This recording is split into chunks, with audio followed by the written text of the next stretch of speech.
बच्चों आज जो हम आपसे बात करने वाले हैं वो हम बात करेंगे ट्रिक्स ऑन रोटेशनल। एक्चुअली में क्या होता है कि जब हम लॉज ऑफ मोशन पढ़ते हैं तो वहां पे पुली को मासलेस लेते हैं, बट यहाँ पे पुली में मास है क्योंकि इसकी रेडियस है आर और ये देखें आप, ये रोटेट कर रहा है। तो इस तरह के कभी भी सवाल आए तो याद रखिएगा यहाँ पे पुली के मास को भी कंसीडर हम करते हैं।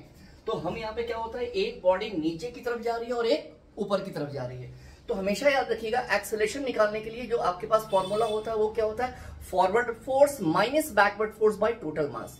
तो हमेशा याद रखना है जब रोटेशनल की बात करेंगे तो वहां पे टोटल मास, एक मास ये, एक मास ये और एक मास पुली का। तो क्या लिखा मैंने, नीचे जाने वाले को forward force minus backward force by total mass, एक मास ये और एक टोटल मास ये, राइट।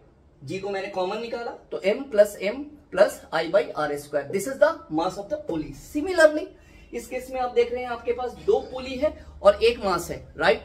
तो दो मास है किसके पास, पुली के पास। मैंने क्या लिखा है, फॉरवर्ड फोर्स, राइट। बट पीछे की तरफ कोई दूसरा आपके पास मास नहीं है, तो यहां पे आपके पास कोई बैकवर्ड फोर्स नहीं है। तो forward force minus backward force by total mass, एक मास ऑफ द ब्लॉक, एक ये mass of the pulley I1 by R square और ये mass of the pulley I2 by R square. तो आप क्या कर सकते हैं यहाँ पे, A is equal to mg upon m plus I1 by R square plus I2 by R square.